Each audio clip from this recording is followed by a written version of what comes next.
Patrice Lumumba a été trahi parce qu'il a osé tenir tête. Et ces mêmes télévisions belges sont venues au Congo pour quelques billets tendus à des individus au Congo, pour une interview, pour contenter leur population. Et vous avez pu suivre ça. Lumumba nous dérangeait. Il est mort, on est content. C'est de la traîtrise. Beaucoup d'autres héros sont tombés pour que nous soyons là aujourd'hui. Et c'est une technique de l'impérialisme de faire peur aux autres en menant des actions pour réellement créer la terreur. Ça n'a pas commencé aujourd'hui.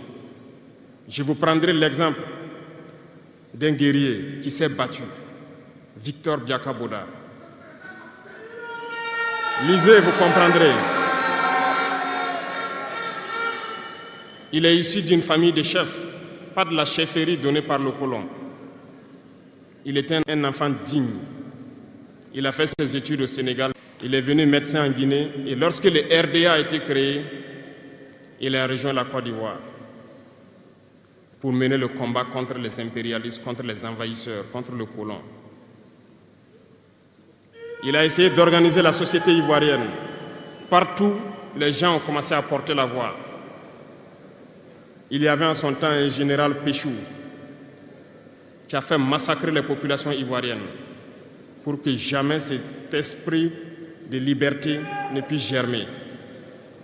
Il a continué son combat aux côtés de Félix Houphouët-Boigny. Ils ont lutté, mais le plus virulent était Victor Biakaboda. Il représentait une menace pour les impérialistes.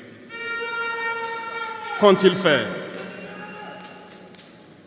En plus de massacrer les populations qui manifestaient, un soir, ils l'ont tué de manière atroce à côté de Boisflé.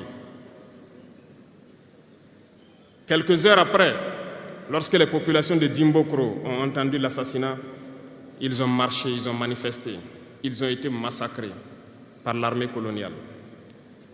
L'histoire est têtue, les faits sont là. Après sa mort, qui a fait peur à Félix Houphouët-Boigny, ils l'ont appelé et il dit: si vous continuez la lutte, vous connaîtrez le même sort. Il a eu peur et il s'est rallié à l'impérialisme. Il a été nommé ministre en France et plus tard il est venu prendre les rênes de la Côte d'Ivoire. Et ils l'ont utilisé pour éliminer beaucoup d'autres personnes qui osaient lever la voix. Et je pense que Thomas Sankara est un bel exemple.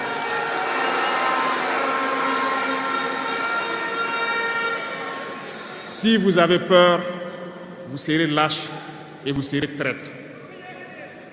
N'ayez jamais peur. La lutte doit continuer. Il y a beaucoup d'autres exemples à travers le monde.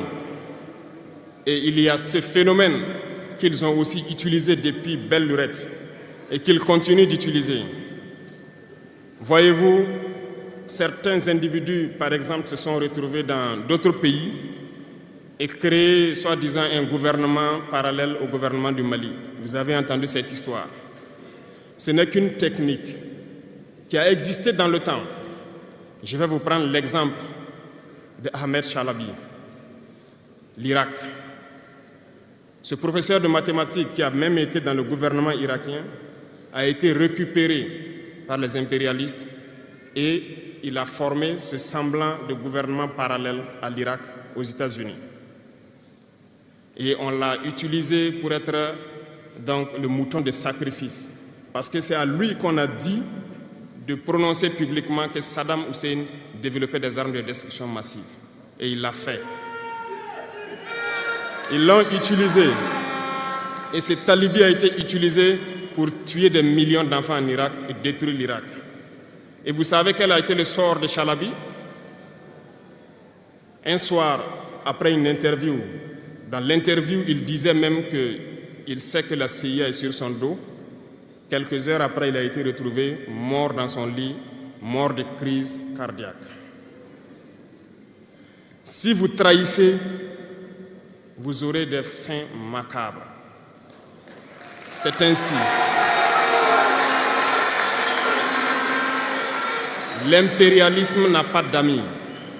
L'impérialisme vous utilise et quand il finit de vous utiliser, il fait de vous ce qu'il veut. Suivez mon regard, vous comprenez de quoi je parle. Ça a toujours été comme ça.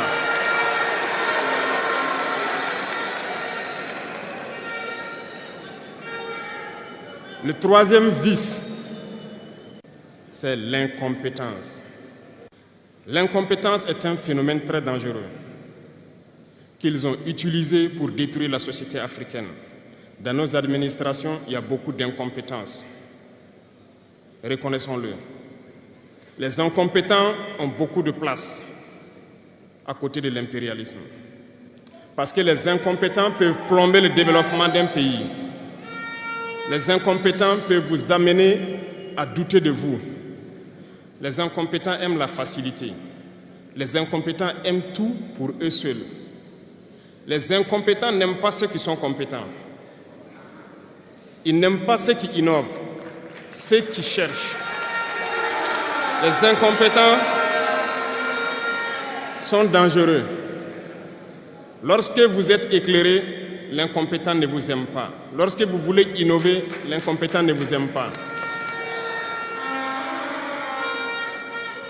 L'incompétent sait reconnaître celui qui est compétent et il va le combattre jusqu'à son dernier souffle parce qu'il a peur de celui qui est compétent. Cherchez la connaissance et travaillez dur pour être compétent. Bannissez l'incompétence. Parce que, à travers les distractions qu'on veut nous faire adopter, on devient incompétent. Je vous prends un exemple.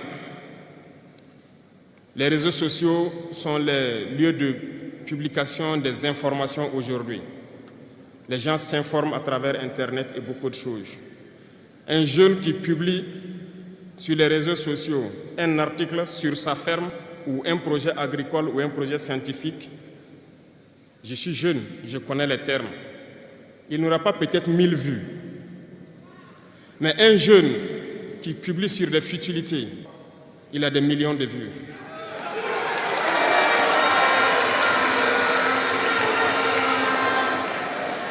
Justement, on veut vous faire perdre du temps dans les futilités. Prenez conscience. Intéressons-nous au travail et cherchons la connaissance. Cherchons la compétence. Se distraire, c'est bien, mais on doit travailler d'abord, avant de se distraire. Cherchez la connaissance, sinon vous perdrez du temps à ne rien faire.